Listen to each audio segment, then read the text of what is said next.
My heart has been heavy all weekend thinking about people in my own state, here in the state of Texas, who have died in this tragic flood in the Kerrville area.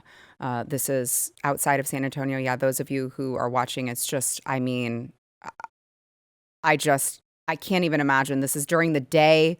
There are residents who say that they had no warning. The mayor has come out and said, we didn't have a warning. I didn't receive a warning about the torrential rainfall that would result in this catastrophic flooding. There were children's summer camps with just devastating death toll numbers. It is tragic and heartbreaking. And I want to go through kind of how this could happen. We now have a death toll as of the time of this taping of, I believe, 82. There are over 40 people still missing, although the local law enforcement in the area says it actually could be far more than that because there were so many people who were in town for 4th of July who weren't necessarily residents and you wouldn't necessarily account for because you didn't know that they were there, but they were there. And I want to bring on my friend, Congressman Chip Roy. Congressman, thank you for being here. I know your heart is heavy as well, dealing with all of this. What can you tell us about how in the world this happened? Yeah, Sarah, thanks for having me on. Obviously, I know you care about it enormously. I mean, you live near one of the areas where there's significant, water and the rivers that go through Comal County. What we've seen up there in Hunt, I've spent about 72 hours up there. I'm now back in Hays County where I live. I plan to go back out to Kerr at some point. You want to get yourself out of the way. But, I spent a lot of time with the law enforcement driving the roads, went up to Hunt, up by Camp Mystic, up past that. And it's just devastation. Look, you asked the question, like, how did it happen? I've been focused, and I get that question. Sure. I've been focused so much on the families, on figuring out how to help law enforcement, figuring out how to help, with the rescue missions and then the recovery missions, meeting with family members the night before last who had lost their children or who hadn't found them yet. Some of the toughest conversations I've been a part of. And God bless the local sheriff. God bless the city manager, the people that have been neck deep in this, working hard.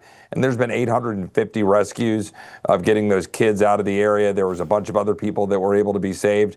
But obviously a whole bunch of people who are lost. A lot of RV parks people aren't talking about. A lot of the adults and families that were down there camping alongside the river that weren't a part of kids camps. They were just down there on vacation.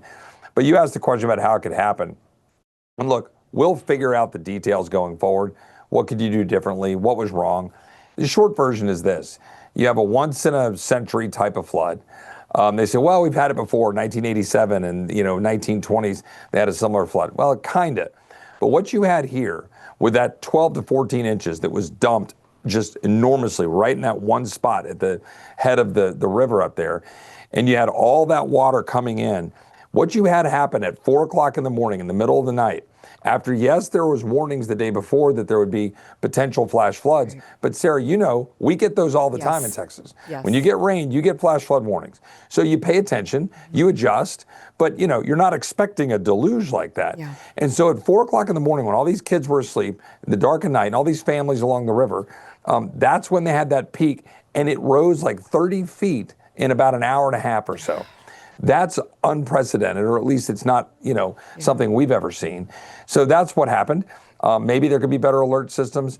Maybe, I'm a fan of sirens. I'm old school. I think cell phones, that's all nice and all, but I'd rather have the old school sirens that go off. Maybe they need to invest in some of that. But bottom line is, it just happened, and it happened in the middle of the night when everybody was asleep.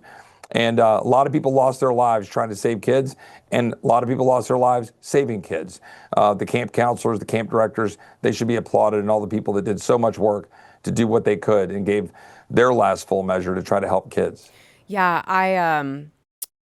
you mentioned the camps. I think that's the thing that's sticking with me just the most. I just can't shake it, is the thought, I know there's this Camp Mystic, which is primarily a girls' camp, I believe. I don't have young girls, but I do have children, right? I have 2 boys, and I just keep thinking, God, the thought of like sending my kid to summer camp and having them never come back because they died in a flood is just so horribly tragic. And I just can't imagine being so disgusting as this Houston mayoral appointee, Sade Perkins, who made these, I can tell by your reaction, you've heard this, made this series of TikToks where she said that, let me just let her speak for herself. This is Houston mayoral appointee Sade Perkins talking about the Camp Mystic young girls who died tragically in these floods. Watch.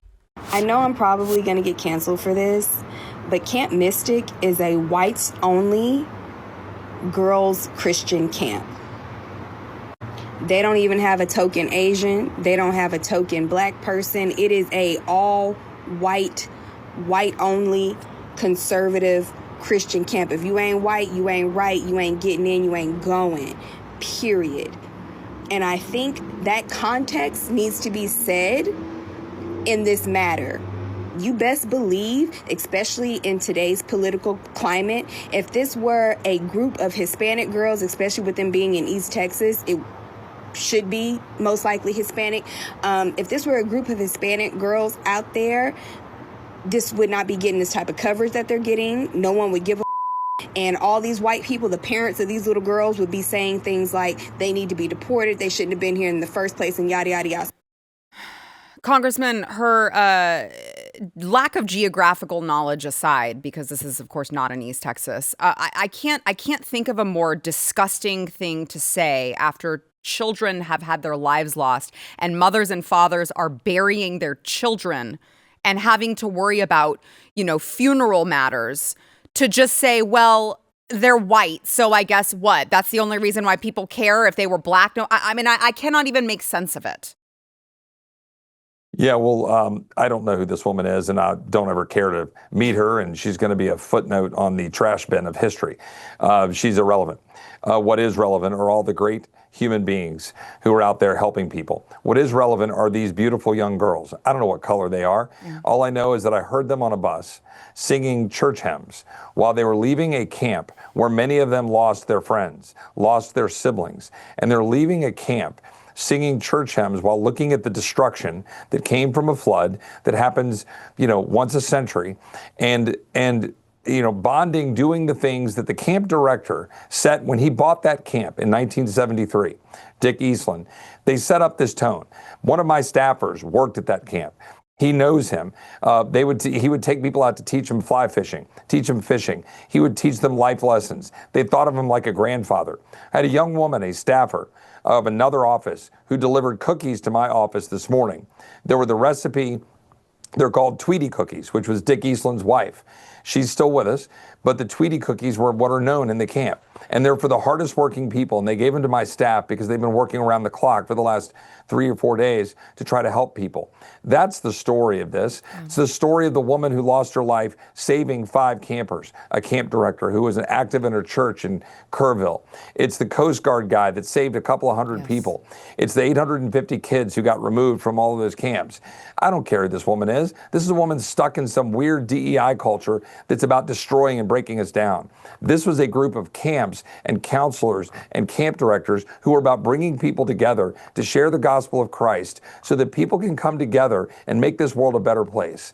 And you know what? I look forward to these camps getting put back in place. We'll put the right things in place to make sure we can avoid these kinds of disasters in the future. But at some point, disasters are disasters. There are F5 tornadoes that hit. There are hurricanes that hit. We do the best we can.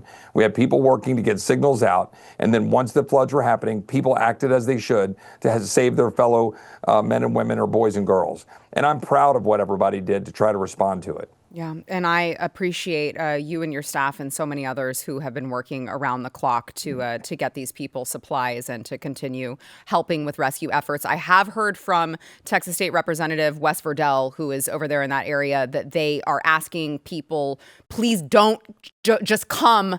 There are a lot of people there right now. That's probably not the best thing that you can do. Can you tell the audience what they can do if they want to help? What is the best thing that they can do right now? Yeah, first of all, pray. And all people across the country have been doing that. Second of all, go online and donate. Dollars will always be able to help and be able to be used where they're best needed. There are lists of the kinds of materials, gloves and generators and chainsaws and whatever that are needed. You can go to my website, but you can go to my social media. Right. Go to ChipRoyTX, ChipRoyTX, or Rep Chiproy on Twitter or on X. And you can go look and see what I've posted. We put it up on Facebook. We put it up on my website at roy.house.gov. And we've got all the information where you can call a number to donate, a website that you can go to donate, what's needed. But most of all, be patient a little bit. We're going to need help in a week. We're going to need help in 2 weeks. And everybody forgets and they go back to life. But that's when we're going to really need the help. Right now, we're trying to clear out, find bodies, clear out the disaster area, open up roads. And then we're going to need a lot of help over the next 6 months to a year. But we'll rebuild. We're Texas. We're the 8th biggest economy in the world. We're filled with a lot of God-fearing, awesome people, and we'll rebuild. But we're deeply appreciative of all the support from all across the country and all across the state. And if you can help, please do. Just look at how best to do it. Don't show up right now. Wes is right. Yeah. Congressman, I appreciate you so much, especially in this moment of need for Texas. It is we are very grateful and blessed to have leadership such as yours. I will make sure to repost all of your posts as well, showing people where they can donate. And I like to believe these people who watch this program have proven to me that they're a very giving audience. They are a very, very God-fearing audience. And I know that they are looking forward to helping. So I appreciate you so much, Congressman. Thanks, Sarah. God bless. Let's visit soon. Thank you. Yeah, talk soon.